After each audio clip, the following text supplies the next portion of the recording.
오늘부터 약 몇 주 동안에 이 가정 생활에 대해서 자녀, 그다음에 부부, 그다음에 싱글의 삶 이래가지고 우리가 이 성경의 진리를 공부하지만 이 진리가 우리 실제 생활 속에 어떻게 적용되는지를 좀 구체적으로 살펴보기 위해서 몇 주간에 걸쳐서 우리가 살펴보고 가정 생활에 대해서 우리가 살펴보려고 합니다. 그래서 오늘 첫 번째 시간으로 자녀라는 제목으로 자녀를 진정으로 사랑할 수 있는 길이 무엇인가를 우리가 한번 살펴보고자 합니다. 그래서 이 지금 자녀를 가지고 계신 분들에게는 직접적으로 해당되는 말씀이고 또 지금 싱글이시지만 앞으로 자녀를 가지실 분들 또 자녀를 가진 사람들의 삶을 이해할 수 있는 그런 시간이 되길 바랍니다. 또 더 나아가서 우리가 부부의 삶, 또 싱글의 삶도 우리가 다룰 텐데 지금 싱글이 아니시더라도 싱글의 삶은 어떤 것인지 우리가 한번 살펴볼 수 있는 그래서 우리 공동체 안에서 서로 이해하고 서로 또 이해의 폭을 넓힐 수 있는 그런 시간이 되었으면 좋겠습니다. 오늘 첫째 시간으로 자녀에 대해서 살펴보고자 합니다. 그래서 구약성경 935페이지 잠언 22장 6절을 펴보시기 바랍니다.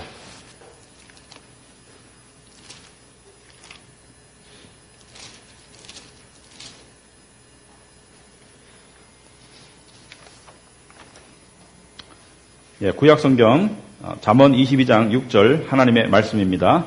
마땅히 행할 길을 너 아이에게 가르치라. 그리하면 늙어도 그것을 떠나지 아니하리라. 우리 다 같이 기도하겠습니다.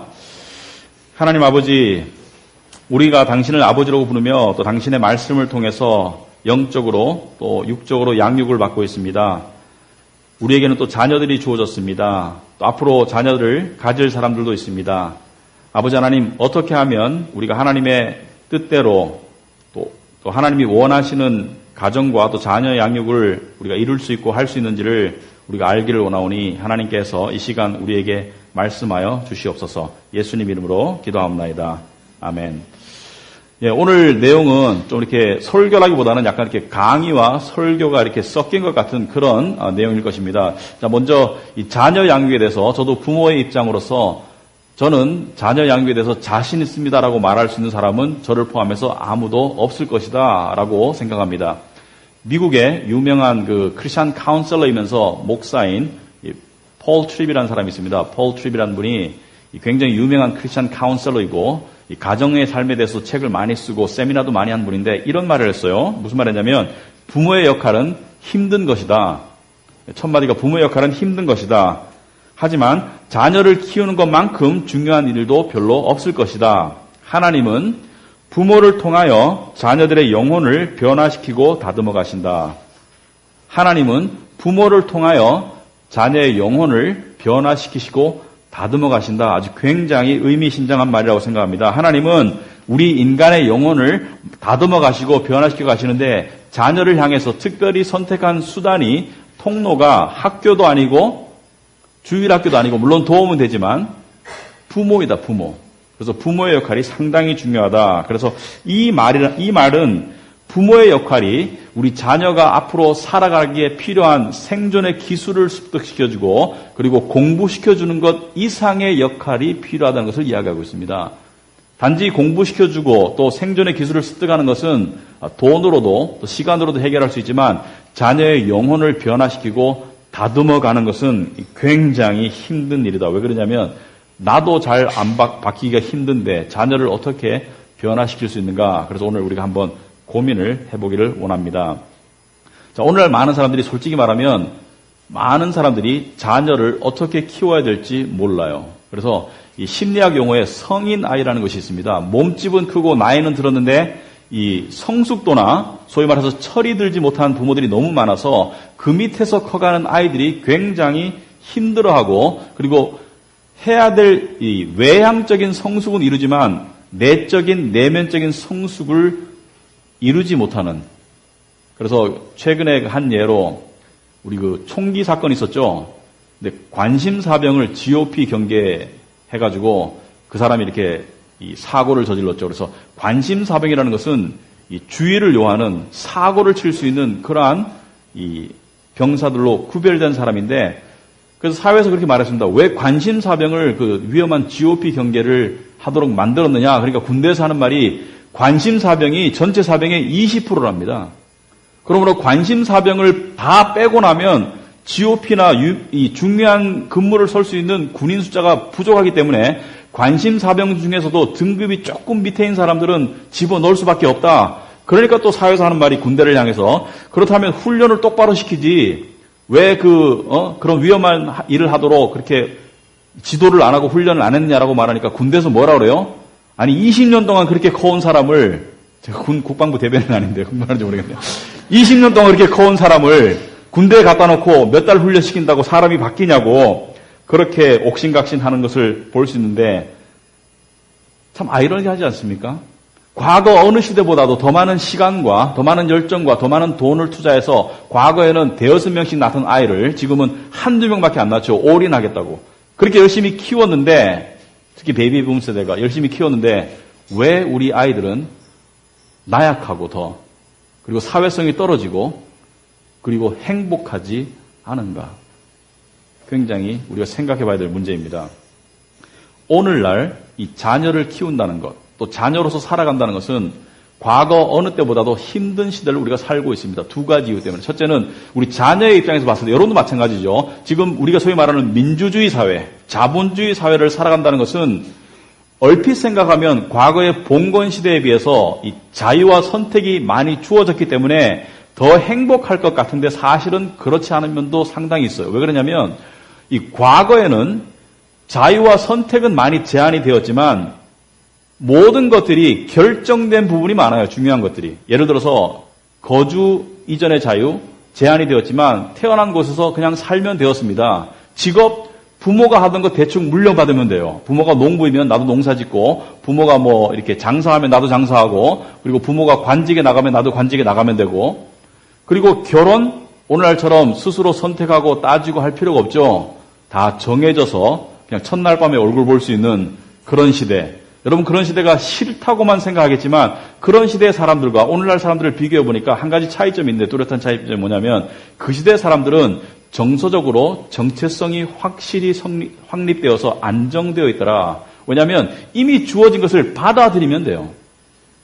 그래서 선택의 자유가 없기 때문에 불평등 속에 있기 때문에 뭐라고 말할까 이 불만은 있겠지만 오늘날도 불평등이 존재하긴 하죠. 자본주의 속에서도. 우리가 말은 무한한 가능성을 지니고 있다고 하지만 그 가능성이 나에게 실현되기는 엄청나게 힘든 세상을 살고 있기 때문에 불평등은 존재합니다. 그렇다면 우리같이 이렇게 무한한 모든 것이 열려있는 선택 속에서 대부분의 사람들은 스트레스를 받는다는 것이죠. 어느 대학을 갈 것인가? 어느 음식을 먹을 것인가? 레스토랑이 많은 것도 스트레스예요. 여러분 TV도 그렇죠. 채널이 3개일 때, 2개일 때가 훨씬 더 TV 보기가 재밌었어요. 왜? 2개, 3개 중에 하나만 선택하면 되니까. 근데 채널이 수십 개 되니까 채널 돌리다가 시간 다 가더라고요. 저는 런닝머신 하면서 텔레비 보는데 30분 동안 채널 돌리다가 시간 다 가요. 그만큼 선택은 스트레스다. 그 선택 속에 우리와 우리 아이들이 놓여 있어요. 얼마나 힘들어요. 그리고 또 부모의 입장에서는 과거는 대가족 사회였어요. 대가족 사회라는 것은 가정이 몇 대를 걸쳐서 형성되고 위아래로 그리고 좌우로도 옆으로도 뭐 삼촌, 뭐 이모, 고모 해가지고 가족이 큰 가족들이 한 지역에 모여 살았기 때문에 부모만 내 자녀를 직계 부모만 자녀 교육을 시키는 것이 아니라 조부모 그리고 친척들, 다른 어른들, 심지어 동네 어른들까지 동참해서 이 아이를 보고 가르쳤습니다. 요즘에 생판 모르는 아저씨가 중학생한테 너 왜 그래? 라고 말했다가 맞아 죽는 경우도 있어요. 그죠? 그만큼 이 사회적인 교육의 이 네트워크가 굉장히 느슨해졌다는 것이죠. 그래서 오직 부모만, 오직 직계 가족만 나에게 말할 수 있는 조부모도 할 수 있지만 조부모는 멀리 사는 경우가 대부분이죠. 그래서 이 굉장히 부모도 스트레스가 심해요. 왜냐하면 내가 내 아이를 24시간 계속 보살펴야 돼요. 그래서 너무 힘드니까 요즘엔 적게 낳자. 많이 낳으니까 힘드니까 그리고 경제적으로도 힘드니까 적게 낳자. 그런데 이 아이 양육의 네트워크를 촘촘하게 하기 위해서 요즘에 사회적인 현상이 뭐냐면 우리나라에서 학원을 많이 보냅니다. 그래서 제가 아는 어떤 아이들은 초등학생인데 7개까지 다니는 아이를 봤어요. 근데 서너 개는 기본으로 다니더라고요. 그런데 학원을 많이 보냄으로써 방과 후나 이 네트워크를 촘촘하게 하자라고 생각하는데 한 가지 우리가 놓치고 있는 것이 있다. 무엇이냐면 이 교육학 쪽에서 기독교 교육학이나 이 secular, 세상의 교육학 쪽에서 공의하는 말이 우리 인생의 중요한 가치관, 우리 인생에 진짜 배워야 될 중요한 가치관은 교실에서 받는 교육을 통해서 절대로 형성되지 않는다. 사람이 정말로 중요하게 생각하는 가치관이나 중요한 도리들은 관계 속의 체험 속에서 배워지는 것입니다. 이론 속에서 배워지는 것이 아니에요.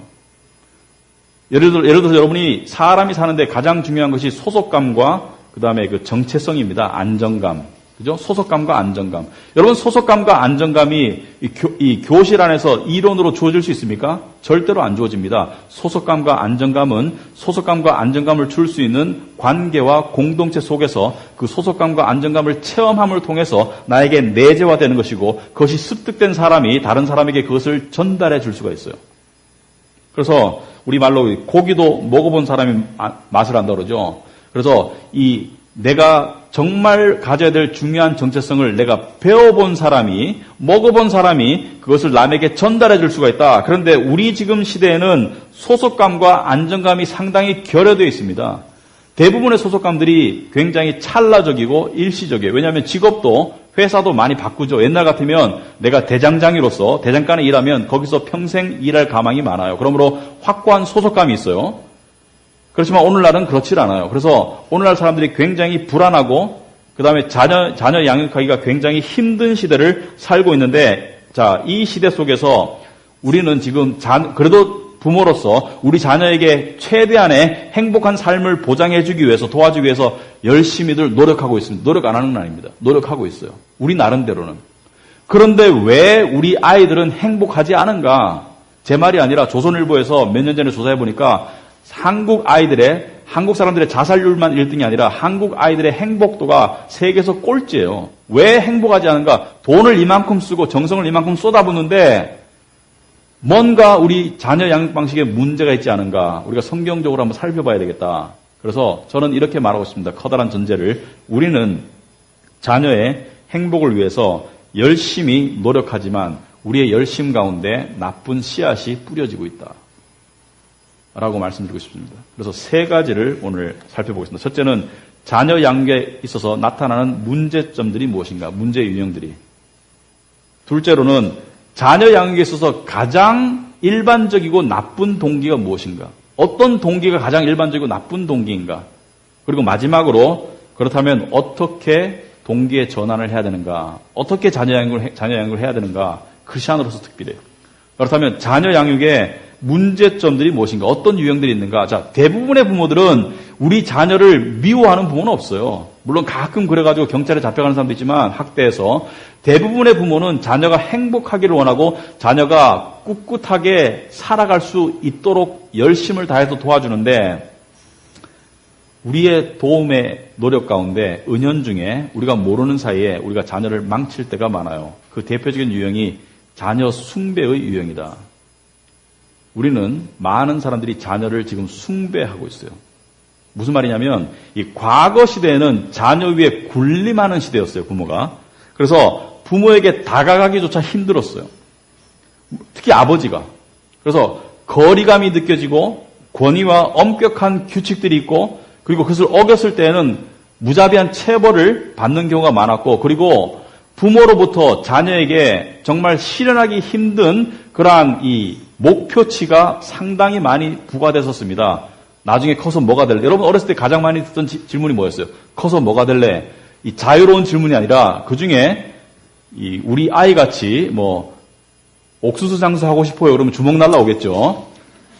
우리 아이는 커서 옥수수 장사 되고 싶다고 그래. 요즘은 요리사가 되고 싶다고 그러지만은 옛날에 가장 대표적인 뭐예요? 대통령, 장군, 의사, 여러 가지 이야기하죠. 되고 싶은 직업이 5개를 벗어나면 큰일 나요. 여러분 돌잡이 할 때 앞에 여기 잡는데 무슨 버스 운전서 이런 거 있어요? 돌잡이 앞에? 없잖아요. 학자, 무슨 의사, 청진기 갖다 놓고 전부 다 이런 이 전문적인 프로페셔널 직업을 갖기를 원하고 기대치가 높았어요. 그 아래서 자랐던 우리 세대는 이러한 가치관이 형성될 수밖에 없었습니다. 내 인생의 절대 가치와 절대 목표는 성공해서 집안의 체면을 세우고 부모에게 인정받고 그리고 가정의 어떤 그 안정성을 내가 가져오리라. 그 사명을 띠고 살았던 거예요. 근데 그것이 이루어졌을 때는 우쭐하죠. 그렇지만 대부분의 사람들이 그 기대치에 못 미쳐요. 그러므로 대부분의 사람들이 마음 한구석에 막연한 좌절감, 나는 실패한 인생이야 라는 생각을 가지게 됩니다. 여러분 스스로에 대해서 낮은 자존감이나 실패한 인생이라고 생각한다면 그 이유 중에 상당 부분은 우리 위의 세대로부터 주어진 그 기준을 도달하지 못한 것에 대한 자괴감에서 나오는 것이 상당 부분 차지한다고 보면 됩니다. 자, 그런데 이렇게 살았던 부모들이, 이렇게 엄격한 모습 속에 살았던 부모들이, 권위적인 모습 속에 살았던 부모들이 이제 부모가 되고 나니까 어떤 마음이 들겠습니까? 나는 완전히 반대로 할 거야. 나는 엄격하지 않고 부드러울 거야. 나는 무조건 받아줄 거야. 나는 명령하는 모습보다는 들어주는 부모가 될 거야. 나는 과거에는 애들이 무슨 말하면 찍소리하면 함부로 나선다고 윽박질렀는데 나는 내 애가 마음껏 의사표현을 하도록 나는 열심히 보장해 줄 거야 라는 사람의 역사를 보면 한 극에서 한 극으로 항상 반작용이 일어나요. 그런데 둘 다가 지혜가 아니에요. 성경은 중용이 지혜입니다. 제가 좀 더 설명하겠지만 왜 그런가를. 자, 그래서 어떤 일이 있느냐. 엄격한 모습을 최대한 안 하려고 하는 그런 노력 속에서 자녀를 위에 갖다 놓는, 전에 부모들은 자녀를 밑에 갖다 놓고 조정했지만 지금 부모는 자녀를 숭배하는 모습을 보이고 있다. 예를 들어서 얼마 전에 식당에 갔는데 어떤 아이가, 한 5살 먹은 아이가 그릇을 계속 떨어뜨려요. 그러니까 옆에 사람이 시끄러워서 밥을 먹을 수가 없어. 근데 이제 사람들이 누구를 쳐다보겠습니까? 애를 쳐다보다가 옆에 있는 부모를 쳐다보겠죠. 무언의 암시를 하는 것이죠. 어떻게 하라고. 어떻게 해야 되지 않냐고. 근데 부모가 애한테 가더라고요. 그래서 이제 그릇 안 떨어뜨리겠고. 근데 가관이에요. 뭐라냐면 왜 이러세요 우리 지연이. 이름은 몰라요. 나 누군지. 왜 이러세요? 기분이 안 좋으세요? 계속 할 거예요? 그것이 아이를 사랑한다고 생각하는지 모르지만 그 순간 아이는 뭘 배우는 줄 아세요? 아하, 남이 싫어하더라도 내가 계속할 수 있는 권리가 있겠구나라는 것을 은연중에 배우게 됩니다. 그때 해야 되는 말은 이거예요. 당장 멈춰! 당장 멈춰라는 말을 해야 되는 것이에요. 알겠습니까? 따라해보세요. 당장 멈춰.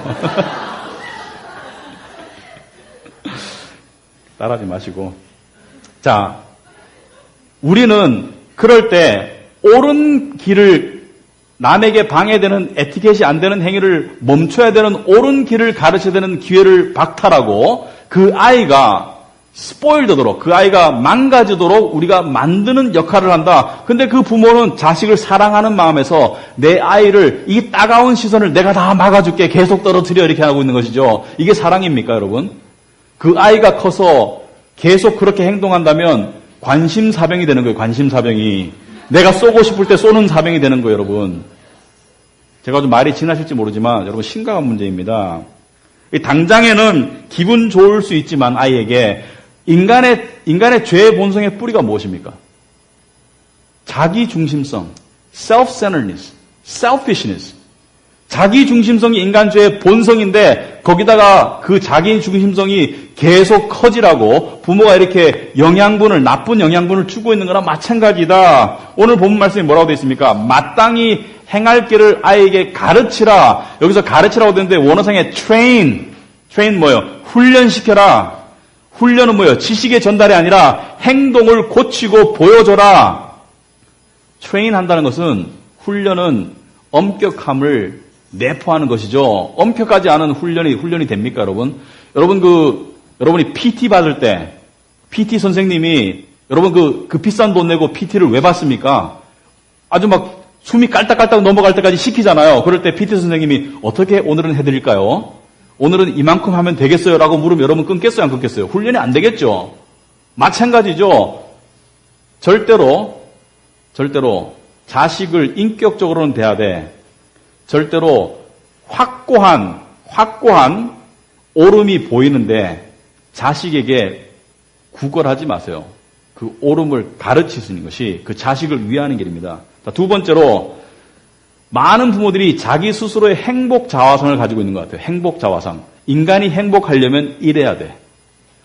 특히나 자기가 그 행복의 조건을 이뤘다고 생각하는 사람들이 그것이 행복의 조건이고 자화상이라고 생각해서 그 자녀에게 그것을 그대로 심어주기를 원하는 모습을 보일 때가 있어요. 근데 한번 솔직히 한번 물어봅시다. 정말로 행복하세요? 우리가 자녀에게 물려주고 하는 행복 자화상이 대충 이런 것들입니다. 풍요, 안락함, 자신감, 경쟁에서 이김, 우월감, 이런 것들이 행복의 조건이라고 생각해서 그것을 자녀에게 물려주기를 원해요. 그래서 풍요가 행복이라고, 행복의 절대 조건이라고 생각한다면, 물론 자녀가 공부도 열심히 하고, 또 좋은 직장도 가지고, 또 경제적인 어려움이 없이 크기를 원하는 마음은 나쁜 마음이 아니고 좋은 마음입니다. 부모의 책임입니다. 그러나 그것을 절대화해서 네가 이것만 이루면 궁극적인 모든 문제가 다 해결되는 듯이, 그래서 풍요를 강조하고 풍요를 확보해 주려고 노력하고, 걱정하지 마, 네 인생은 내가 책임질게, 네가 평생 먹고 살 수 있는 건 내가 다 모아줄게 라고 말하면서 자녀로 하여금 잘못된 안전망에 기대게 만든다면 여러분 자녀의 인생을 망치고 있는 것입니다. 풍요와 행복이 직결되지 않는다는 것이 조선일보 조사에서도 나왔어요. 한국 사회가 40, 50년에 비해서 훨씬 더 잘 살지만, 5년 전에 나온 그런 통계인데 잘 살지만 행복도는 현저히 하락했어요. 현저히. 풍요가 필요하겠죠. 그러나 풍요나 안락함이 행복의 절대 조건이 아닌데, 행복한 사람을 제가 살펴보니까 이런 사람이더라고요. 행복한 사람은 성품이 갖추어지는 사람이, 정서적 안정감이 있는 사람이, 그리고 긍정적인 사람이 행복하더라. 결론적으로 말하면 내면의 상태가 행복과 훨씬 더 밀접한 관계가 있더라라는 것을 알 수가 있다. 자, 그래서 어떤 사람은 또 이런 행복 자화상이 있더라고요. 표현하고 싶은 것은 네 마음대로 표현하고 살아라. 속에 응어리지게 주눅들게 있지 말고 네 하고 싶은 말 하고 싶은 때 언제든지 할 만큼 다 해라. 엄마 아빠가 다 막아줄게. 언젠가 핸드폰 가게를 갔는데 한 아이가 부모랑 왔습니다. 근데 아이가 초등학교 한 2, 3학년? 근데 되게 똑똑해요. 처음 들었을 때는. 근데 자꾸 들어보니까 아이가 뭐 갤럭시가 어떻고 폰에 대해서 많이 알아요. 주소든 이야기 많아서. 그런데 아이가 부모 꼭대기에 있어. 그래가지고 아빠 이거 해. 아빠 저거 해. 옆에 영업사원이 할 말이 없어요. 근데 엄마 아빠는 빨리 영업사원을 생각한다면 이 사람도 바쁘니까 결론 짓고 해야 되는데 이 아이를 경탄하는 마음에, 우리 아이 보시라고 얼마나 똑똑한지. 똑똑한 게 아니죠. 아이가 분위기 파악 못하고 머리 꼭대기 위에서 놀고 있는 것이죠. 아시겠습니까? 그럴 때 뭐라 그래야 돼요? 조용히 해라. 따라해봅시다. 조용히 해라. 조용히 해라. 왜냐면요, 그렇게 할 말 다 하고 싶고 분위기 파악 못하고 지가 할 말 끝까지 다 해야 되는 사람이 나중에 크면 여러분 계속 따라다니면서 계속 그렇게 해주시겠어요? 해줄 자신 있나요? 아이고, 얘야, 내가 따라가마. 이렇게 지팡이 짚고 가가지고 해줄 수 있나요? 못 하잖아요. 그런 사람은 왕따 당합니다, 나중에. 불행의 씨앗을 심고 있는 거예요. 또 한 가지 유형이 있어요. 천사 신드롬. 뭐냐면 엄격한 부모 밑에서 너무 이 고통당하고 사는 사람들이 내 아이한테만큼은 나는 천사처럼 대해줄 거야. 항상 부드럽게, 항상 친절하게, 항상 나는 자상하게 대해줄 거야. 그러면서 뭐라는 거야? 나는 우리 엄마랑 틀려. 나는 우리 부모랑 틀려. 나는 그래도 나은 사람이야. 나는 완벽한 부모야. 라고 증명하고 싶어 하는데 그게 되던가요? 여러분, 지킬 박사와 하이드 이야기 아시죠? 지킬 박사는 겉모습은 낮에 친절하고 관용적이고 남을 배려할 줄 알고, 근데 밤에는 뭘로 변하나요? 악이 나오는 하이드로 변하죠. 하이드로. 여러분, 우리 안에는 하이드가 다 들어있죠. 죄의 본성이. 아이가 잘못하고 있는데도 계속 천사의 모습을 보여주려고 억지로 노력하다가 갑자기 하이드가 팍 튀어나오죠. 그래서 애를 잡죠. 쥐잡듯이. 그러면 애가 어떻게 되나요? 정서 불안증에 걸려요. 왜 그렇습니까? 상식적으로 생각해 보세요. 아주 예쁜 고민형인 줄 알고 있었는데 그 고민형이 갑자기 폭탄처럼 폭발해 버린다든지, 맛있는 달콤한 아이스크림을 빨고 있는데 갑자기 옆에 주사바늘로 엉덩이를 콱 찌르면 사람이 어떻게 되겠습니까? 정서 불안정에 걸릴 수밖에 없습니다. 그러므로 적당한 엄격함이 나와야 될 때는 엄격함을 보여주세요. 아이에게 인내를, 사랑을 실천하는 것은 좋지만 억지로 천사가 되려고 하는 그런 가식적인 모습을 보여주지 마시고, 아이가 잘못했을 때는 꾸짖을 줄 아는 엄마, 엄격할 때는 꾸짖을 줄 아는 아버지가 되세요. 동시에 사랑할 줄 아는 아버지, 사랑할 줄 아는 엄마. 그래서 이러한 조화가 필요하다. 또 한 가지 유형이 있습니다. 과민보호형이 있어요. 과잉보호형, 과민반응, 과잉보호형이 있습니다. 여러분 그 찬양 중에 그런 찬양 아시죠? 하나님 인자한 귀로서 언제나 너에게 기울이시니 어두움에 밝은 빛을 비춰주시고 나의 작은 신음에도 응답하시니. 어떤 애가 모기에 물렸는데 부모가 응급실에 데려갔어요. 진짜로. 모기에 물렸는데 응급실에 데려갔어요. 그리고 다른 애들이 있으면 그 애들이 조금 지저분해 보인다든지 조금 이렇게 활달해 보이면 그 옆에 못 가도록 항상 막아요. 그래서 항상 보호해줘. 항상 보호해줘. 이게 사랑의 길이에요. 사랑의 길이 아닙니다. 애를 망치는 길이에요. 왜 그러냐면 여러분 옛날에 왕이나 귀족들이 자식을 사랑하지 않았겠어요? 근데 왕이나 귀족들이 자식을 사랑해서 가둬놓던가요? 아니면 사냥터에도 보내고 전쟁터에도 심지어 보내고 동물의 이 제왕인 사자나 호랑이는 뭐 자기 자식을 절벽 밑에 떨어뜨린다고 자기 새끼를. 왜 그렇습니까? 여러분 세상은 험난한 곳이잖아요.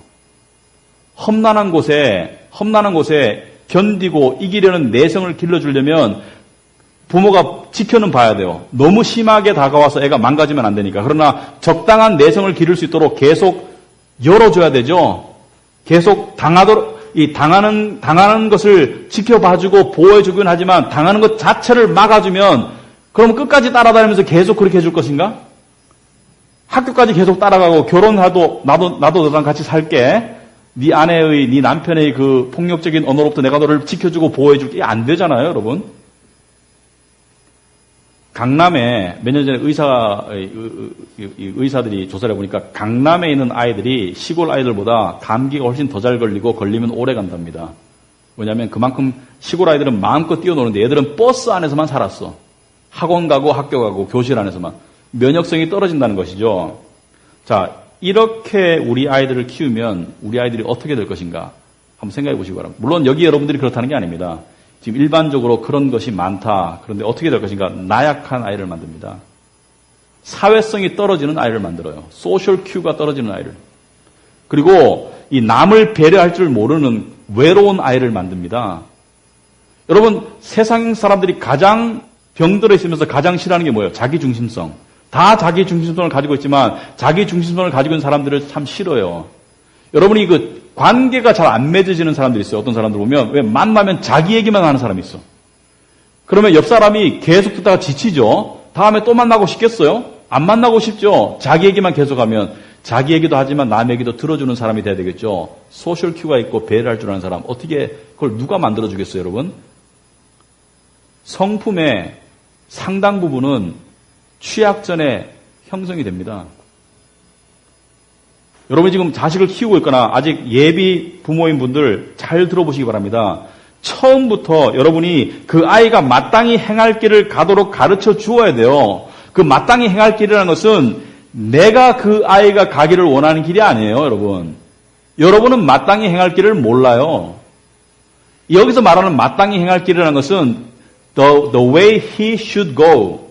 그 길은 하나님께서 그 아이가 가기를 원하는 길이 마땅히 행할 길입니다. 그 길을 가르쳐 주면 늙어서도 그것을 떠나지 아니하리라. 무슨 뜻이냐면 어렸을 때 그것을 형성해 주면 끝까지 간다는 것입니다. 끝까지. 그 책임이 우리 안에 있다. 왜? 우리는 다 자녀들보다 반세기 앞서서 한세기 앞서서 죽게 되어 있어요. 끝까지 못합니다. 그러나 우리가 남겨준 그 유산은 끝까지 갈 수 있다는 것이 하나님의 약속입니다. 그래서 그것을 우리가 열심히 해야 된다. 자, 그렇다면 하나님이 내 아이에게 가기를 원하시는 길은 무엇인가? 그걸 알아야 되겠죠. 그러므로 정말 훌륭한 부모가 되고 싶으면 하나님을 알아야 합니다. 하나님을 알아야지 정말 훌륭한 부모가 될 수 있습니다. 이것을 이야기하기 전에 우리 대부분의 부모들은 한국뿐만이 아니라 미국에서 얼마 전에 그 책이 하나 나왔는데 조사를 해보니까 부모들이 자식을 양육하는데 가장 기본적인 동기가, 가장 일반적이고 가장 안 좋은 동기가 이거랍니다. 두려움. 두려움이 가장 커다란 동기예요. 두려워서 공부시키고, 두려워서 보호하고, 두려움이 동기래요.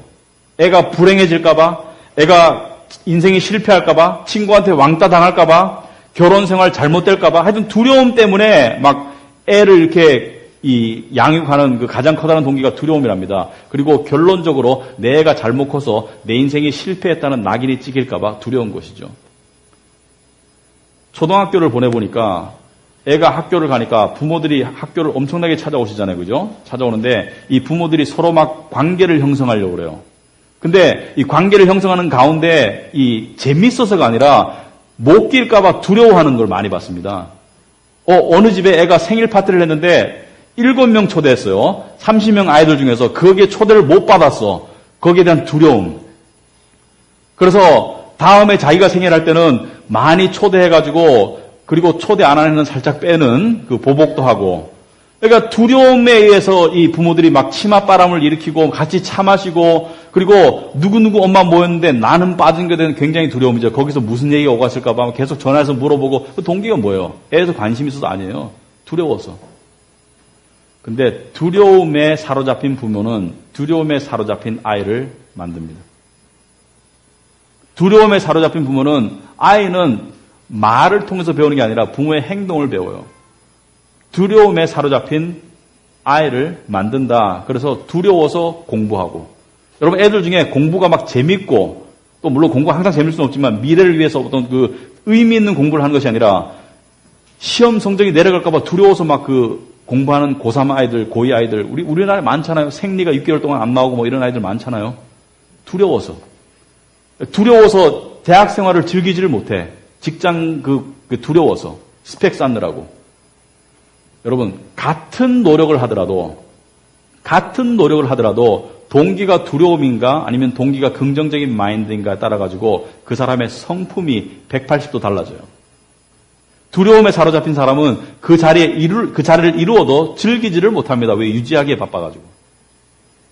그러나 두려움이 아니라 하나님은 우리를 두려움으로 양육하신 분이 아니다.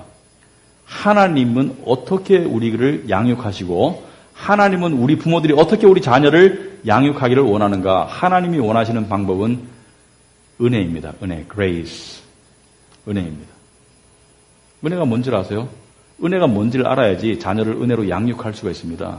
우리는 은혜를 알아가고 있습니다. 자, 은혜가 무엇인가? 은혜가 무엇이냐면 은혜는 이런 것입니다. 은혜는 첫째, 은혜는 너의 성공과 실패와 관계없이 너는 나의 자녀이고 나는 너를 받아줄 것이고 나는 네 곁을 항상 지키고 있을 것이다. 이게 은혜입니다.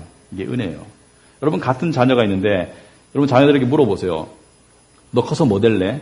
커서 뭐 될래 그러는데 뭐 내가 납득할 수 없는 기준의 직업을 얘기한다고 칩시다. 나는 이 정도를 원하는데 이렇게 얘기하는 자녀를 놓고 막 닥달하고 그렇게 되면 어떻게 될 줄 알아? 돈도 많이 못 벌고 뭐 어쩌고 계속 얘기하면서 협박한다고 치세요. 그러면 자녀가 그 위에 상위에 사회적으로 더 돈을 많이 버는 직업을 갖고 싶어도 그 동기가 뭐가 돼요? 두려움. 이렇게 되면 대접 못 받으니까. 근데 나 커서 옥수수 장사할래. 그래도 그것도 좋은 직업이지만 한번 생각해 보자꾸나. 이렇게 말을 하면 자녀가 두려움이 아니라 내가 정말 하고 싶은 것을 계속 바뀌죠. 자녀들이 계속 들어주시고 계속 옆에 있어주시고 이게 은혜입니다. 이게 은혜. 그리고 코치해 주시고 그리고 가치관을 바르게 갖도록 자꾸 이야기해 주시고. 자, 그런데 이 두려움이 왜 안 좋냐면요. 두려움은 사랑의 반대예요. 여러분이 자녀를 사랑하시면서 두려움에 휩싸여서 두려움에 휩싸인 자녀를 만들어내면 사랑과 반대로 가는 것이죠. 요한일서 4장에 보시면 4장 18절에 사랑 안에 두려움이 없다고 그랬습니다. 온전한 사랑이 두려움을 내쫓는다고 그랬어요. 두려움에는 형벌이 있기 때문에 그렇습니다. 그래서 두려워하는 자는 사랑 안에서 온전히 이루지 못하였다고 그랬습니다. 우리 인생을 바라보세요, 여러분. 자녀가 아니라 우리가 얼마나 두려움에 사로잡혀 있어요. 예수님께서 복음서에서 가장 자주 하신 말씀이 뭐예요? 두려워하지 말아라. 근심하지 말아라. 너희는 마음에 두려워하지 말고 무서워하지 말고 근심하지 말아라. 왜 자꾸 세상을 두려워하지 말아라. 믿음으로 이겨라. 왜 자꾸 우리에게 이렇게 말씀하십니까? 왜냐하면 두려움이 우리의 인생을 갉아먹는, 정서적으로 갉아먹는 가장 넘버원 에너미이기 때문에. 그런데 우리가 두려움에 사로잡혀 있으면 아이들에게 두려움을 물려주게 됩니다. 우리는 은혜를 물려줘야 된다. 자, 은혜라는 것은 또 하나 말씀드린 이것입니다. 여러분, 자녀들이 시험 잘 치거나 달리기 1등 하거나 이럴 때 기분 좋아요, 안 좋아요? 기분 좋죠? 그럴 때 기분 좋을 때 너무 막 축복해주고 너무 막 이렇게 파티 열어주고 너무 기뻐하지 마세요. 왜냐하면 너무 기뻐하면 자녀들이 두려움을 갖게 돼요. 내가 성공하니까 이렇게 대접이 좋은데 실패하면 이것을 못 받을 것에 대한 두려움이 생깁니다. 그러므로 잘했을 때 칭찬해 주는 것은 좋지만, 기뻐해 주는 것은 좋지만, 시간이 조금 지나고 마음이 가라앉은 그날 저녁쯤에 이렇게 말씀해 주세요. 그런데 내가 너를 왜 사랑하는지 너 알아? 네가 시험 잘 쳐서 달리기 1등해서 내가 너를 사랑하는 건 아니야. 네가 내 자식이기 때문에 사랑하는 것이지. 너 그거 알아? 이렇게 말해 줌으로써 성취와 성공에 의해서 받아들여지고 인정받고 사랑받는다는 것이 아니라는 것을, 여러분, 하나님이 우리를 성취와 성공 때문에 사랑하시나요? 아니에요. 성취와 성공 때문에 사랑하신다면 하나님께서 우리를 사랑할 수가 없어요. 하나님께 사랑받을 만한 성취와 성공을 이룬 사람은 없어요. 하나님 우리를 사랑하시는 이유는 성취가 실패임에도 불구하고 내가 하나님을 기쁘시게 하거나 기쁘시게 하지 않거나 하나님 우리를 사랑하시는 사랑이 근본적으로 동일해요. 그것이 은혜입니다. 은혜. 그리고 자녀가 실패했을 때, 잘못했을 때 꾸준할 수 있죠. 더 열심히 해라. 더 노력해라. 그렇지만 나중에 또 이야기해 주셔야 돼요. 저녁에. 네가 실패한다고 해서 내가 너를 덜 사랑하는 것은 아니다. 오해하지 말아라. 단지 내가 너에게 그렇게 충고하는 것은 네가 좀 더 노력하는 것이 옳기 때문이란다. 이렇게 얘기해 주면 자녀가 헷갈리지가 않습니다. 아, 엄마가 나를 사랑하고 받아주는 것은 나의 성취와 성공에 관계없구나. 그런데 맨날 몇 등 했니? 몇 점 맞았니? 아, 잘했네. 거기에 따라서 희로애락만 보인다면 자녀는 당연히 두려움을 갖게 돼요. 우월감과 두려움을 왔다 갔다 하게 됩니다. 잘하면 우월해지고 못하면 두려움을 갖게 된다. 자, 그리고 또 하나 우리가 생각해야 될 것은 은혜라는 말을 오해하지 마시기 바랍니다. 은혜는 그냥 방임이 아니에요.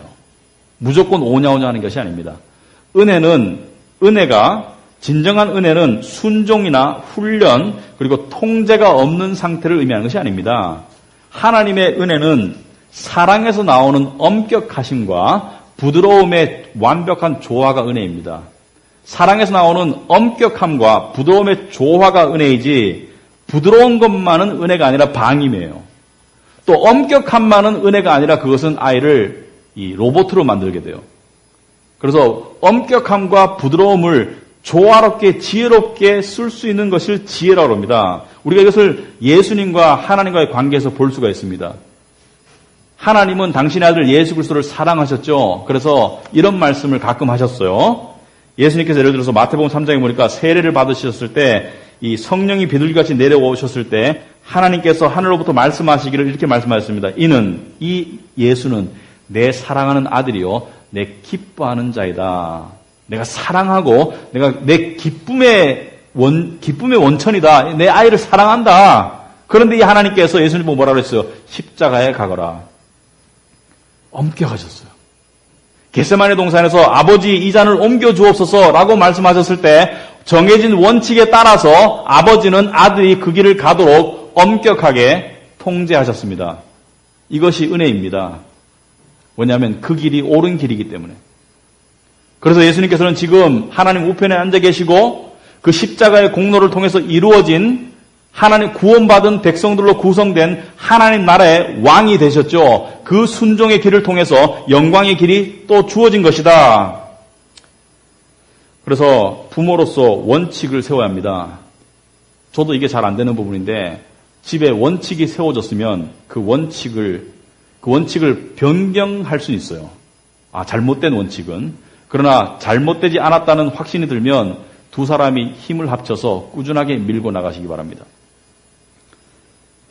여러분, 하나님의 사랑이 무조건 포용하고 받아주면서만 나오는 것이 아닙니다. 히브리서 12장 6절 여러분 주보에 나와 있는데 한번 보시기 바랍니다. 뭐라고 되어 있습니까? 주께서 그 사랑하시는 자를 징계하시고 그가 받아들이시는 아들마다 채찍질하심이라 하였으니 너희가 참음은 징계를 받기 위하며 하나님이 아들과 같이 너희를 대우하시나니 어찌 아버지가 징계하지 않는 아들이 있으리요 징계는 다 받는 것이거늘 너에게 없으면 사생자여 친아들이 아니니라. 이게 무슨 말입니까? 자식을 엄격하게 훈계하지 못하는 부모는 자식을 사랑하는 것이 아니에요. 착각하지 마세요. 천사처럼 해준다고 자식을 늘 천사처럼 해준다고 자식을 사랑하는 것이 아니올시다. 특히 오늘날 부모들, 젊은 부모들 굉장히 명심하시기 바랍니다. 엄격함과 부드러움의 조화가 사랑입니다. 부드러움만 가지고는 사랑이 되질 않습니다. 10절에 보시면 그들은 잠시 자기의 뜻대로 우리를 징계하였거니와 오직 하나님은 우리의 유익을 위하여 그의 거룩하심에 참여하게 하시느니라. 내 만족을 위해서 나는 이런 부모가 될 거야 라는 만족을 위해서 그렇게 자녀 양육하지 마시고 자녀를 위해서 하나님 시키는 대로 하세요. 엄격함과 부드러움을 가지도록 하세요. 시키는 대로. 그렇다면 자녀를 때려야 되느냐 말아야 되느냐. 제 세대는 학교 다니면서 엄청나게 맞았어요. 이 분노에 찬 매를 맞아가지고 매가 부러지고 막 터지고 이런 경우가 많았었어요. 그거는 사랑의 매가 아니라 폭력이죠, 폭력. 매를 가장한 폭력. 그래서 아까 제가 그랬죠. 중용이 미덕인데, 중용이 지혜인데, 거기에 대해서 반작용으로 지금 학교에서 때릴 수는 없네요. 못 때려요. 그러니까 애들이 어떻게 되던가요? 지못 때려도 되죠. 여러분, 선생님들 중에 조기 은퇴하는 사람들한테 물어보세요. 왜 조기 은퇴하는지. 왜 그런 줄 아세요? 교권이 땅에 떨어졌는데 선생 노릇 못 해먹겠다고 그래요. 애들을 통제할 수 있는 수단이 없는데 어떻게 애들을 가르치라고 하냐고 그래요. 자, 폭력적으로 때리는 것 잘못된 것입니다. 노여워서 때리는 것 잘못된 거예요. 그래서 성경이 뭐라 했습니까? 골로새 3장 21절에 아비들아 너희 자녀를 노엽게 하지 말지니 낙심할까 하노라. 애를 너무 두렵게 만들고 애를 너무 학대하면 애가 낙심해요. 그렇게 하는 자녀 양육은 잘못된 거예요. 그런데 동시에 애를 때리라고 그래요. 잠언 23장에. 아이를 훈계하지 아니하려고 하지 말라. 채찍으로 그를 때릴지라도 그가 죽지 아니하리라. 네가 그를 채찍으로 때리면 그의 영혼을 수월에서 구원하리라. 수월은 음부, 안 좋은 것이죠. 네 자녀의 영혼을 구원하고 싶으면 매를 대라는 것입니다. 그래서 이 매를 댈 때 갑자기 때리지 마세요. 그리고 화가 나서 막 때리지 마세요. 가장 좋은 방법은 이렇게 하면 맞을 것이라고 미리 이야기해 주세요. 그리고 그런 상황이 되면 약속한 대로 반드시 때리세요. 그리고 때리기 전에 몇 대 맞을 건지를 이야기해 주세요. 아시겠습니까? 제가 부모로서 배운 것입니다. 우리 집 애들은 고3 때까지 맞았어요. 그래서 우리 딸이 그러더라고요. 다른 집 애들 고등학생 맞는 애들이 어딨냐고. 근데 저는 제 딸한테 미안하지 않아요. 왜냐하면 저는 부모로서 역할을 하고 싶어서 그래서 그랬어요. 그럼 그 집에 가서 살아. 여러분, 폭력적으로 자기 분풀이의 매는 안 좋아요. 그러나 매가 없이 자녀가 올바른 길로 가질 않습니다. 그 적절한 것을 할 줄 아는 게 부모이다. 한 가지 딜레마가 있죠. 우리도 우리 자녀에게 실패한 모습을 보일 때가 있죠. 그러다가 자녀가 우리를 팰 수는 없잖아요. 부모도 실패할 때가 있는데 부모가 아빠가 나보고 이거 하지 말아놓고 왜 이렇게 했어? 자, 그럴 때 할 수 있는 비결을 알려드릴게요. 그럴 때 벗어날 수 있는 비결을. 그럴 때 아빠도 우리 아빠한테 회개할 거야. 하나님께 회개하세요. 제가 얼마 전에 우리 아들 딸한테 안 좋은 모습을 보였어요. 그래서 제가 물어봤어요. 우리 아들한테 아빠가 어떻게 해야 되겠어? 그러니까 뭐랬냐면 회개해야 된대요. 그래서 회개하고 그러면 회개하면 하나님이 나를 받아주실까 안 받아줄까 하니까 무조건 받아주신대요. 그런 걸 통해서 우리 자녀로 하여금 뭘 가르치는 겁니까? 하나님이 어떤 아버지이시며 나도 하나님의 자녀로서 하나님의 권위를 받아서 너를 자녀로 키운다는 것을 알려주는 것이죠. 부모의 권위가 부모로부터 나오는 게 아니라 하나님이 주신 권위예요. 주신 책임이고. 그리고 그렇게 함으로써 제가 바라는 것은 나중에 제가 빠질 때, 제가 이제 힘이 없거나 제가 죽을 때 이 하나님과 내 자녀들이 올바른 부모 관계를 맺기를 원합니다. 그래서 내 애들이 자녀들을 올바르게 양육할 수 있기를, 나보다 더 잘하기를 원합니다. 제가 목회의 길을 가기 전에 어떤 목사님이 이런 말을 말씀하시더라고요. 여러분 꼭 목회의 길이 아니다. 여러분 직장 생활에서 열심히 하시는 아버지들, 또 무슨 어머니들, 특별히 아버지들 좀 잘 귀담아 들으시기 바랍니다. 직장이 전부가 아닙니다. 중요하죠. 그 목사님이 저한테 그랬어요. 목회에 실패하면 사역을 잃을 것이다. 그죠? 제가 목회를 교회에서 그랬는데 실패했어. 그럼 사역을 못 하잖아요. 사역을 잃을 것이다. 그러나 가정에 실패하면 가정과 사역 둘 다를 잃을 것이다. 여러분, 가정에 실패한 사람이 훌륭한 목사가 될 수 있나요? 아니, 여러분, 제가 이혼하고 막 애들이 막 교도소 가는데 여러분 오겠어, 교회? 말이 좀 원색적이지만 오겠냐고. 안 오지. 직장 생활도 마찬가지예요. 가정이 막 붕괴되는데 돈 아무리 많이 벌고 직장에서 승진 아무리 많으면 뭐해? 집에 오면 화한데. 그러나 거꾸로 직장이 아무리 흔들리고 힘들어도 가정이 든든해가지고 여보, 우리 회사에서 감원할 것 같은데 내가 그 대상이 될지도 몰라. 그러니까 와이프가 뭐라 그래요? 이렇게 말하면 안 돼요. 어떻게든지 벌어와! 그게 아니라 뭐라 그래야 돼요? 우리 둘이 힘을 합하면 이거 못 헤쳐나가겠어요, 여보? 걱정하지 마세요. 기도할게요. 멋있는 가정이에요. 멋있는 가정. 여러분, 그게 은혜로운 가정이에요. 그게 은혜로운 가정.